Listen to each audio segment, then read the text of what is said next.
there is the San Francisco Airport Noise Abatement Roundtable, which has been in process for 30 years, and Atherton is a member of the roundtable. I have been a member representing Atherton at the roundtable. We meet quarterly. Actually, we were meeting 6 times a year last year and just started meeting quarterly, and I think they're going to change that again. And when this grand jury report came out,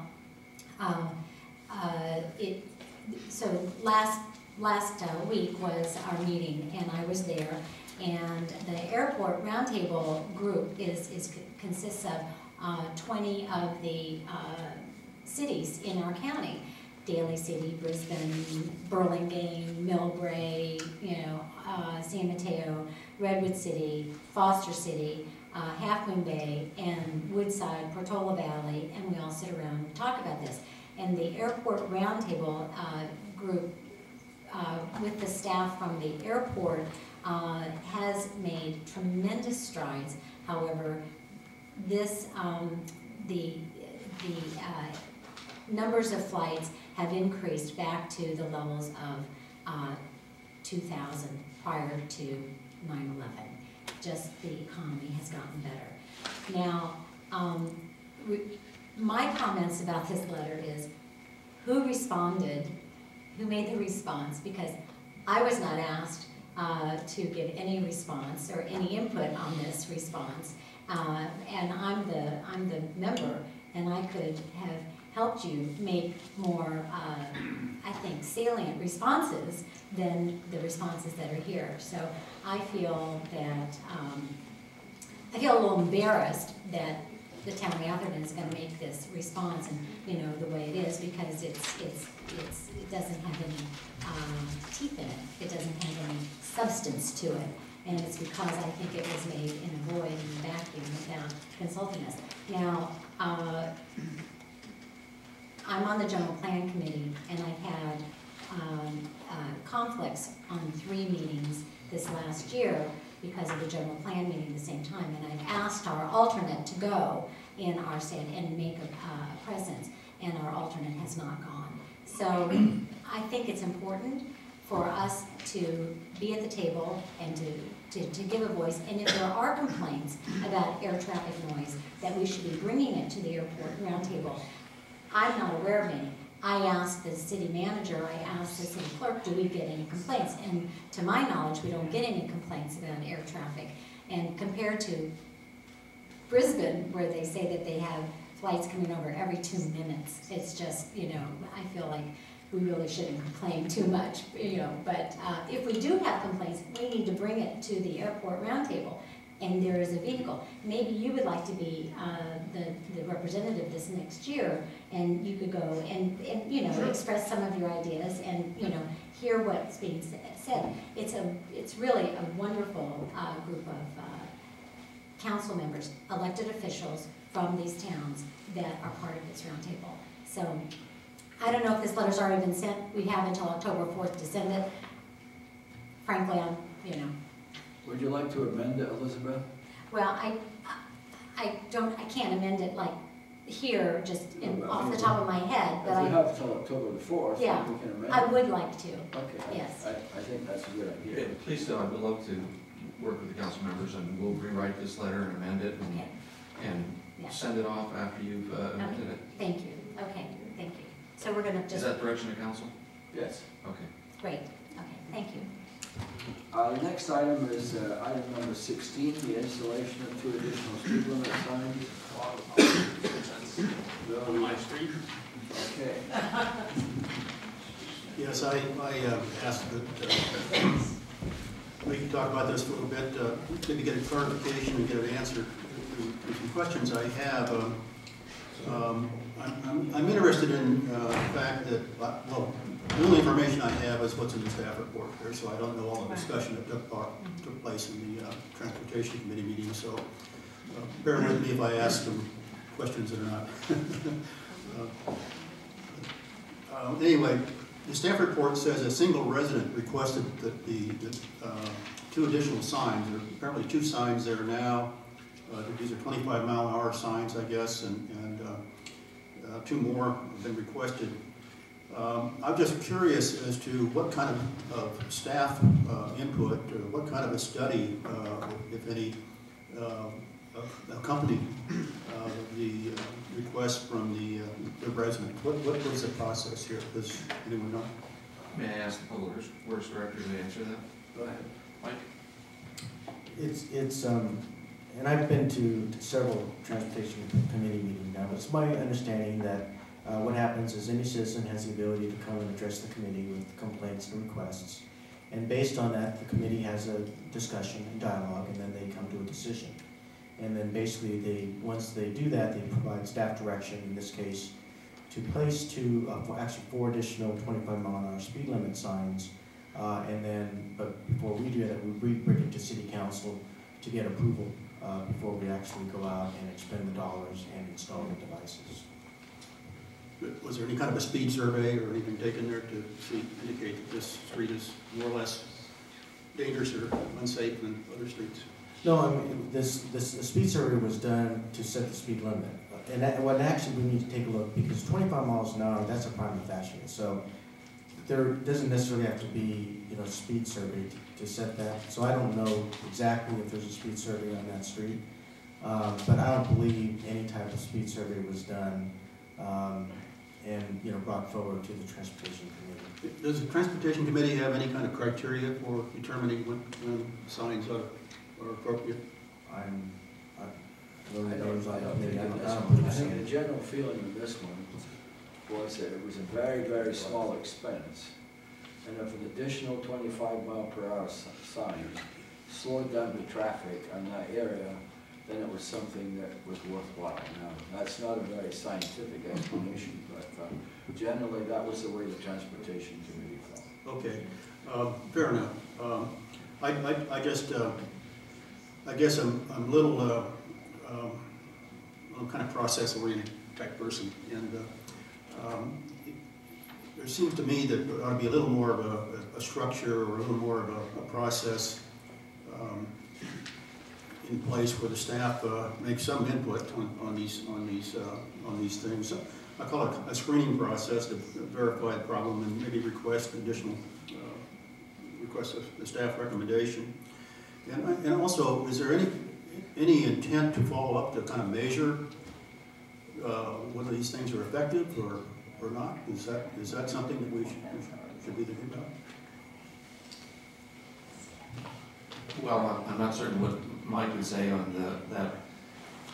I suppose if there was a criteria there that were tickets, was enforcement reduced in the area because there wasn't that many more speeders, or what the criteria, I'm not certain how we would measure the efficacy of the signs. Seems like enforcement is really the key here.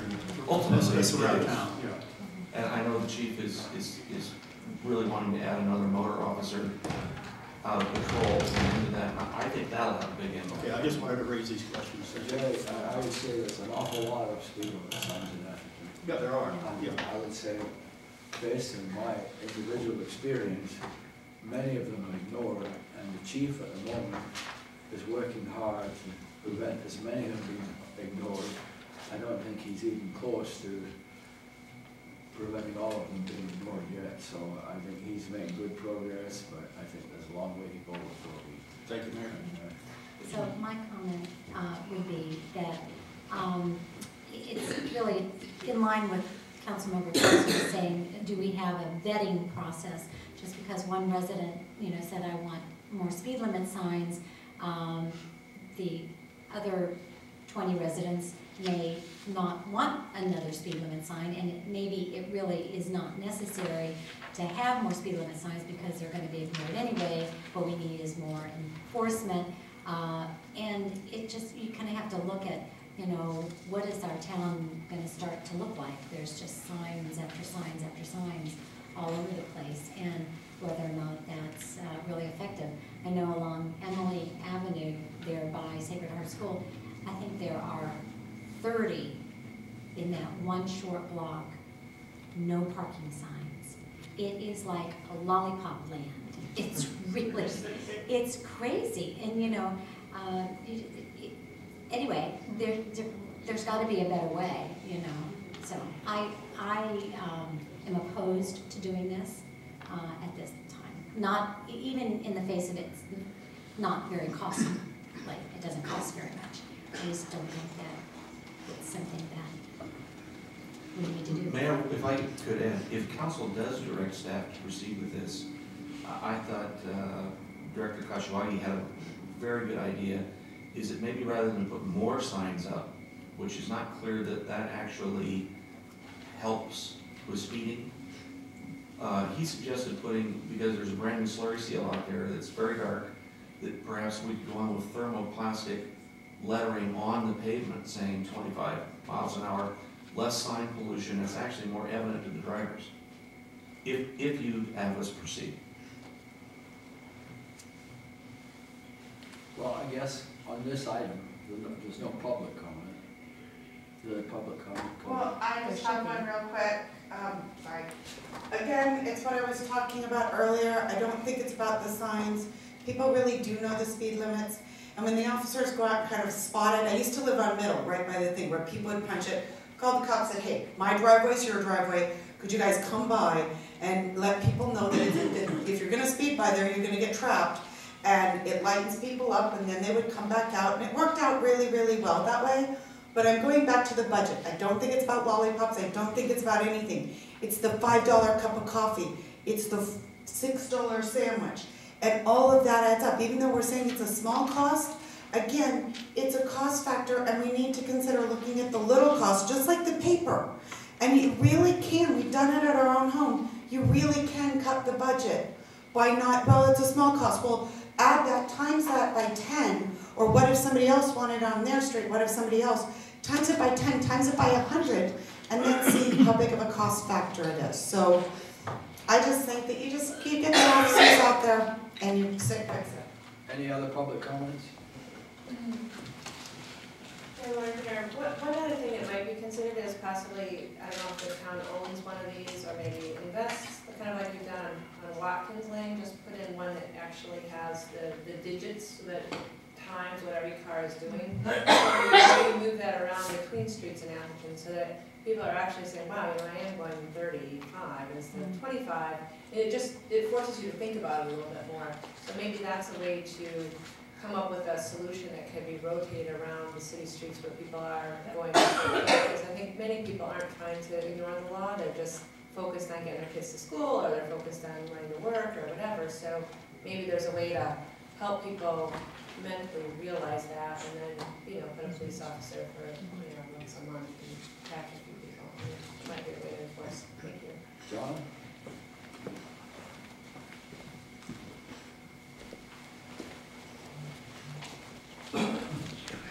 John Ruggiero, Stockbridge Avenue. You mentioned the Transportation Committee ruled on this. There's two members of the Transportation Committee here, myself and one of the audience, and also the mayor. We were given packets, as you know. You were on the Transportation Committee, Mr. Carlson. We received packets beforehand, and as best we can, 5 citizens tried to look over the situation and so on. Maybe this one we couldn't do particularly well by knocking on all the doors. People probably wouldn't like that. But there was a cursory investigation done by, I'm sure, most all of 7 people on the committee on this particular item. And as you say, the speeding, an offshoot of this, the speeding tickets that we've been complaining about for years, the mayor knows this, in the Transportation Committee, is very much upgraded since we have a new chief, Flint. In fact, for information to the public, July of 2010, the whole of Atherton Police Department gave 17 speeding tickets in the whole town. That's 20 officers. Since the chief's been there, July of this year, there are 62 speeding tickets given, as well as, I think, 40 other moving violations given. So there is upgrading in the enforcement, and I'm sure the chief will take note of these areas that are supposedly that have speeders. We have, almost every street have speeders, we know that. But with the new enforcement done by the chief, I think it would help a lot. Any other public comments? Well, we have an item here that needs to be voted on, so I will make a motion. Could I ask a question? Sure. Sorry to, John, you proposed a possible other solution to try first, painting it on the pavement. What would that cost? It's comparable to, if we do it at night, it's comparable to what the cost of a sign is, which isn't a lot, but I tend to agree with Mike that I think it's actually more visible to drivers, and as the chief always tells us, education, enforcement, and engineering. And if there's a problem out there, his motor officers have to go out and enforce it, with or without the sign, because prima facie is 25. And maybe we should speed survey too, but it's a relatively minor cost overall, either way. Mr. Mayor, I would personally prefer to see that tried first. Well, from a procedural viewpoint, it sounds as if this item is not going to be approved.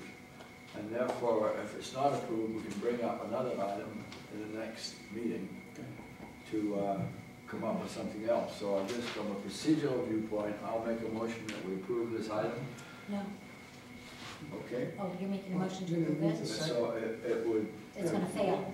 Mr. Mayor, just so that we have the procedural aspects handled completely.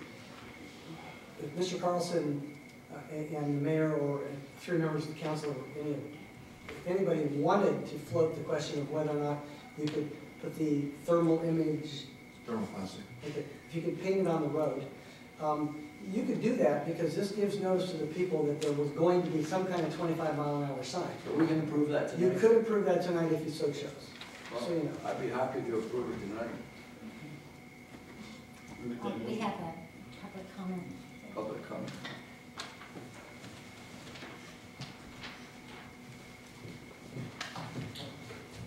I'm Marie Song, and I live on Glenwood Avenue.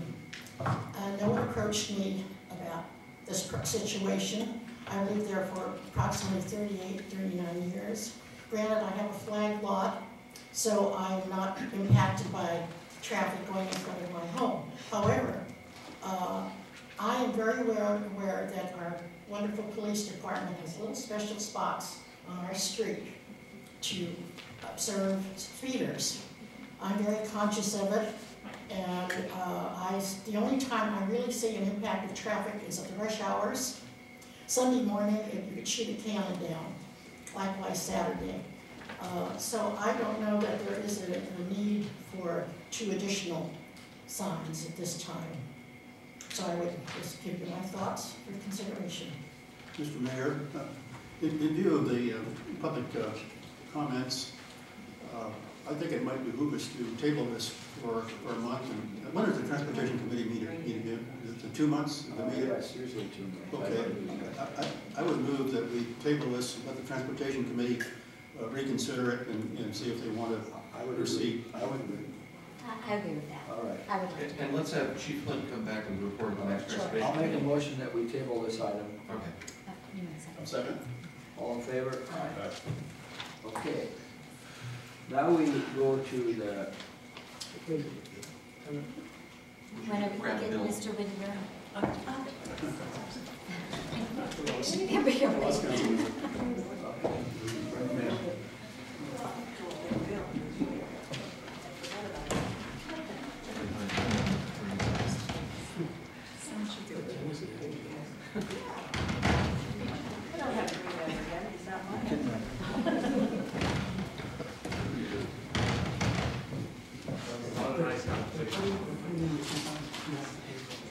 I didn't ask for it.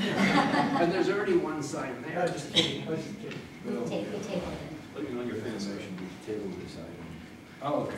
It's going back to transportation committee. Good.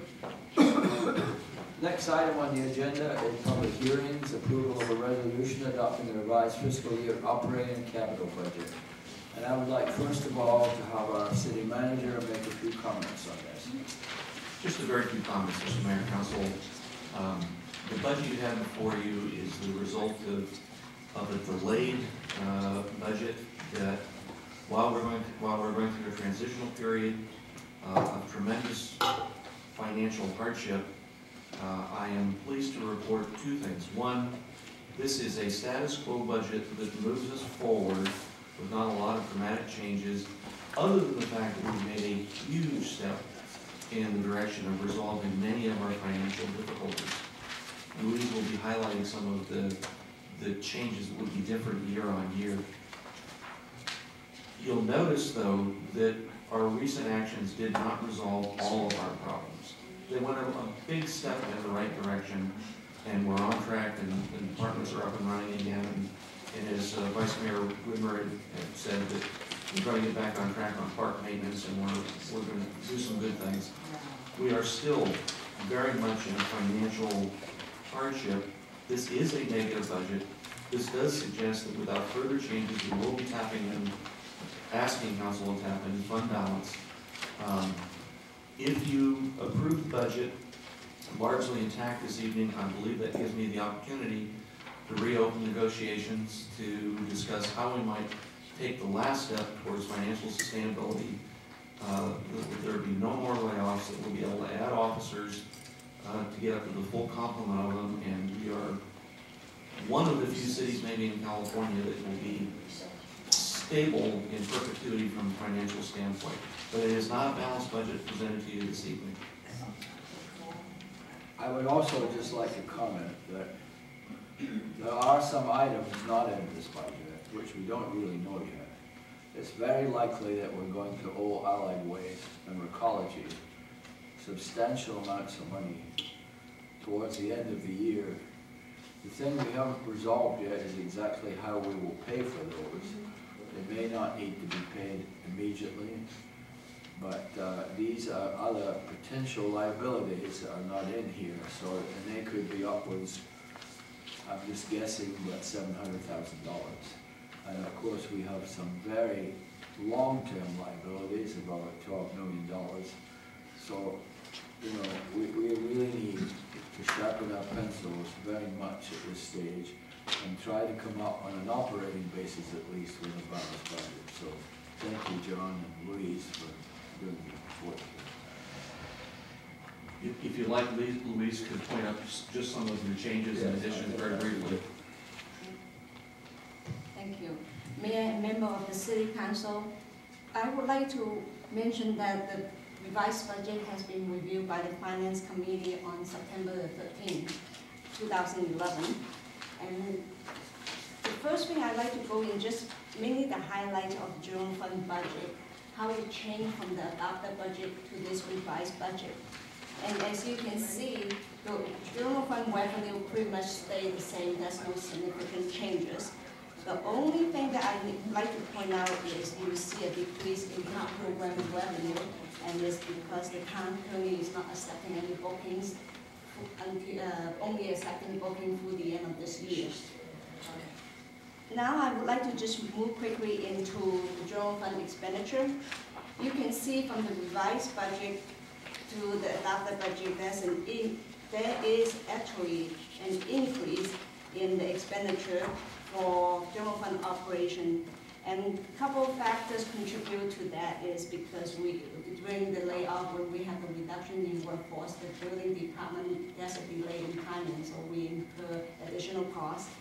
The police department, we had increased personnel, and the police department budget actually had increased from prior years by over $400,000.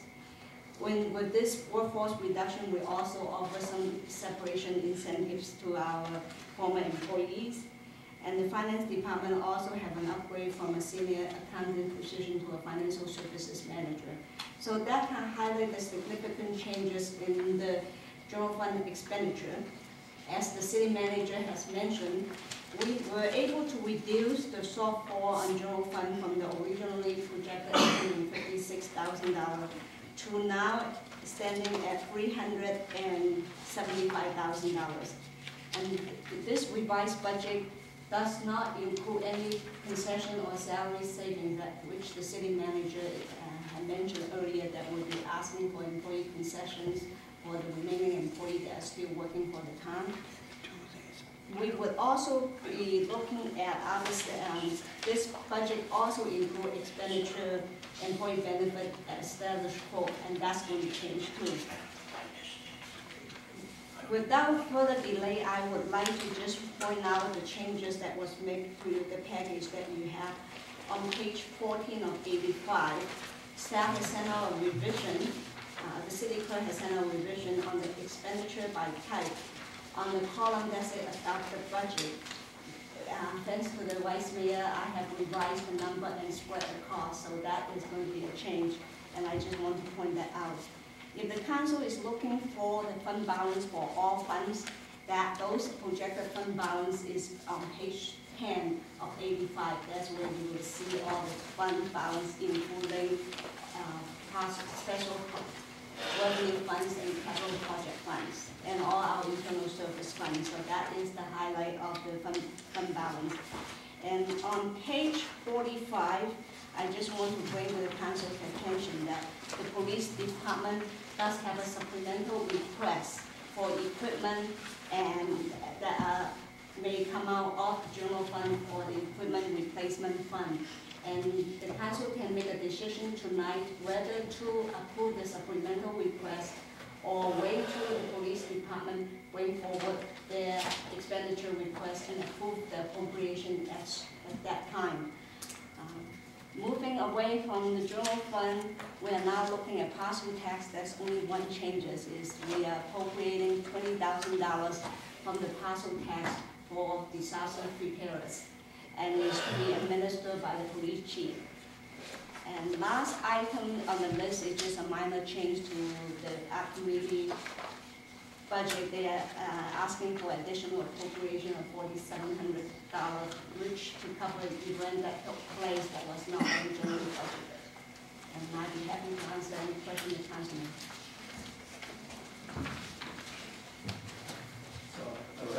may. Louise, first off, thank you for your work, and unlike many of the other council members, since I was on the finance committee, I had a lot of time to go over it, and I even came up with more questions, so I appreciate anything that the other people who haven't had as much time to go over it, appreciate, the diligence that they've done as well. On your revised budget, you have professional services, and then of course we have contract labor. And so I want to be clear, because I went through the supplemental parts, and I want to be clear what's where. So are the contract laborers just our two new big contracts, or do they include, for example, our planning group? Where's the difference? Yeah, the way I distinguish between professional services and contract laborers. I look at contract laborers is any position that either staff could have done, or that currently we have the interim city managers as on contract, we have an interim police chief, we have an interim public work director, and we also contract out hours and the planning. So anything that basically is staff, we could be hiring, but not hiring, so it's like a recurring thing that is not just a one-time. What would that be, Interwest, for example? Interwest, yes, and the MCE. Okay, so that would be contract labor. Yes. So what's professional? Professional services is more like, and the city attorney is also considered as contract labor in this definition. What's professional services like auditor, things that we do more, is not on a regular basis. Okay, all right. And So, it is a weird definition from what I would normally call professional service, but this So is. the work we're doing on inventory would be professional services. Yes. okay. So then I looked at the change in the number of people. Obviously, last year we had a run rate of about 50 people. We've taken 15 people out. We're down to 35. And given the effective timing and et cetera, it would seem that our numbers, for the most part, and in some of the individual budgets, it does dollar for dollar reflect that. But essentially, they should have gone down about 25%. But it seemed that some of the costs, like some of our benefit costs, did not go down with the same ratio. Is that because of the PERS? Unemployment, probably. Well, that's going to be another question. Okay. The PERS? The benefit is because we still have 2 employees that we continue to carry until their retirement date. And also, there's also figured in increase for, if you're looking at medical, we are also figuring out an increase for medical adjustment next year. Well, so I guess one of the questions here is that the medical actives, okay? So we've got some senior staff here, got interim titles, so they're not included because they're contract labor, essentially covered, and they're covering their own benefits. We're down 25% of our people, yet when I look at the number that's here, the 544, that's almost equal to the full number that would have been, 608 for the year before, which I realize maybe you haven't fully closed your books, but it just seemed that number didn't go down to 25%. Although we still have some people on long vacations that we're Right, paying, so right. double. And this one include, we No, I figured are that going was to hire additional 2 officers, plus we have a police executive assistant that we also increase hire full-time and currently receiving benefits. In the past, she does not. All right. If I could continue, then I've got a couple other questions. I'll go very quickly. Okay, take your time. I asked at the finance committee meeting, have we really scrubbed memberships, subscriptions, and dues? And I think that we could probably do a better job there. I don't want to appear petty and call out specific ones here, but I'm more than happy to share those with you. I think that there's some areas that, given the time of where we are, it's over the top. You said we have scrubbed those things. The numbers are about what they've been in the last couple of years. So I don't see staying the same where we've actually dropped 25% in our people, that some of those memberships and subscription costs should have gone down. So I'd like to bring that up. On page 28 and well, actually 29 and then 31, there are 2 entrances for arborists. And I understand that there's some arborist services that are being provided that are going to be reimbursed, and some arborist services that would not be, and maybe that's where the differences are. But there's 35,000 and 100,000. Can we get some clarity on that? So that's 135,000 on arborists. That is contract. Right, the arborist is actually budgeted for 150,000, and we, based on the current master fee schedule, 15,000 is expected to be passed through to a project. The other 135,000, until the town change the master fee schedule, is going to be absorbed by the general fund as an operating expense and not currently passed through. Okay, so then on these pages though, page 28 and then 31, or actually 30, okay? There's the 100K and then there's the 35K. Is that just spreading down where you've moved it around from department to department? I think one's in planning, one's in. That one is based on discussion with both the public work and planning, and that is the allocation that both departments agree on this. Right. Okay.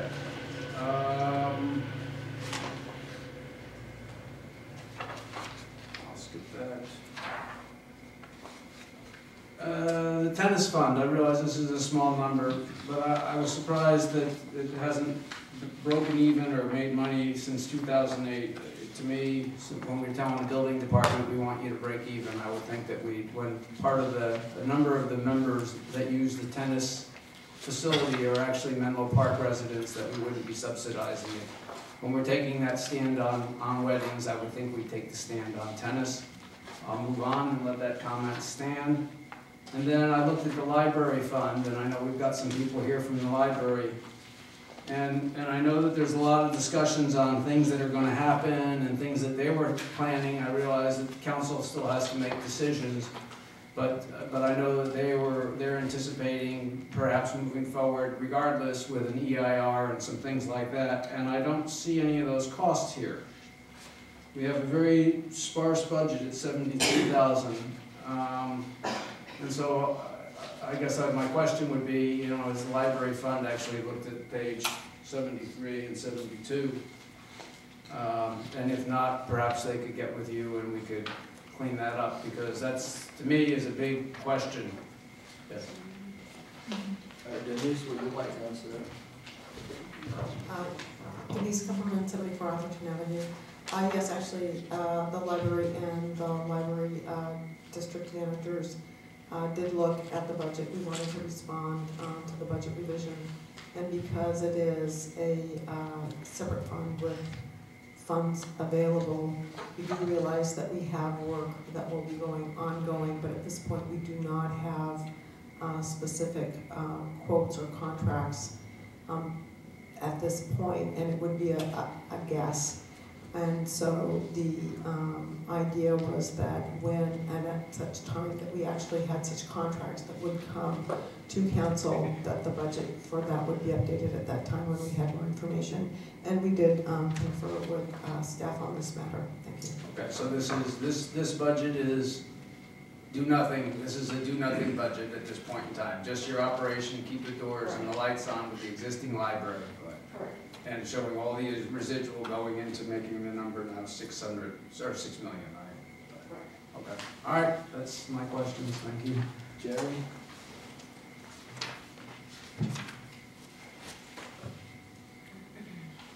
Louise, you have one column headed projected actual. Is that still the case? These haven't been audited yet? Just minor changes. We discovered from talking to the public works superintendent that there's about $1,000 of general fund paying for libraries water that we are moving to library fund. Other than that, it's pretty much going to stay the same unless the auditor, when they return next month, have any other audit adjustment. But those projected numbers are pretty much very good numbers. Okay.